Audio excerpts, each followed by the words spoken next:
chance de nous trouver ici au carrefour de l'Europe, environné par plusieurs pays, d'abord le Luxembourg, mais également l'Allemagne et la Belgique, qui sont à moins d'une demi-heure, dans une des rares agglomérations de la région Grand Est à gagner de la population. Nous sommes à moins de 30 minutes de la ville de Metz et de la gare de Metz, qui ensuite se trouve être à peu près à 1h20 de Paris, donc incontestablement au cœur d'un secteur qui va connaître un développement extraordinaire dans les années qui viennent. Hayange, en Moselle, est au centre de l'agglomération du Val de Fensch, d'où sont exportés rails, portières ou encore colonnes de direction vers le monde entier. La proximité du Luxembourg, comme les investissements de grandes entreprises telles ArcelorMittal ou ThyssenKrupp, ont favorisé l'implantation à proximité d'industries de pointe dans les secteurs aéronautiques et numériques. Les 16 000 habitants de la ville profitent ainsi d'un bassin d'emploi dynamique et riche de son histoire. Nous sommes effectivement à côté des derniers hauts fourneaux qui vont faire l'objet d'un démontage dans les 5 ans qui viennent, à la fois au cœur de la sidérurgie moderne d'aujourd'hui, mais également en pleine reconversion. Il nous faut aujourd'hui pouvoir répondre à la pression foncière liée au développement de l'emploi au Luxembourg, mais également sur ce territoire, mais également du fait de la loi ZAN qui empêche d'artificialiser des sols. Nous sommes aujourd'hui en quelque sorte dans le deuxième pôle d'accueil du Luxembourg. Tous les jours, 120 000 frontaliers à peu près partent des communes qui avoisinent la vallée pour se rendre au Luxembourg. Nous ne disposons pas aujourd'hui d'une offre sur le plan de logement suffisante, en tout cas de qualité.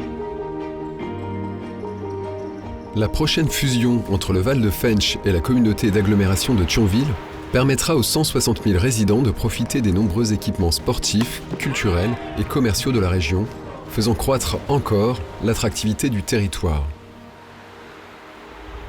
Afin de satisfaire aux impératifs locaux de logement, Histoire et Patrimoine a été sélectionné pour réhabiliter le bureau central des entreprises de Wendel. Alors, la famille de Wendel est arrivée il y a plus de 3 siècles, donc c'est une histoire ancienne. Au début, on avait de petites forges et très rapidement, cette famille s'est imposée comme étant la principale famille industrieuse du secteur, qui a fait construire au début du siècle dernier un bureau central immense à la mesure de la puissance de la sidérurgie de l'époque, extrêmement cousu, avec des plafonds extrêmement élevés, des portes monumentales. Ce bureau central est en arrêt depuis les années 80. C'est donc effectivement à la fois le symbole d'une époque un peu révolue, mais néanmoins, ça reste sur le plan patrimonial absolument incontournable. Et n'imaginez pas un instant que ces bâtiments ne puissent pas être réutilisés. Ce bâtiment, évidemment, est porté dans le cœur de tous les Lorrains, dans la mesure où le bâtiment était en quelque sorte le point central vers lequel tout le monde convergeait à un moment ou à un autre de son existence. Moi-même, mes parents y ont travaillé, mon père y était comptable, ma mère y était cénotaphe.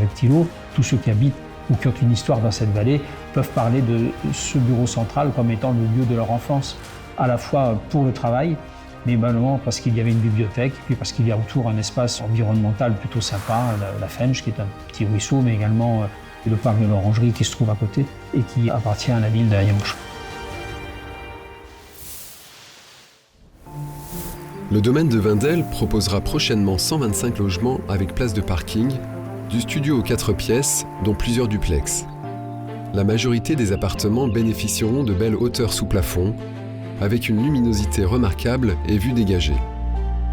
Des espaces extérieurs compléteront certains appartements. La verrière, avec sa structure en métal, sera conservée et rénovée dans ses dispositions d'époque pour apporter une belle luminosité dans ce nouveau lieu de vie, ainsi que les éléments architecturaux remarquables.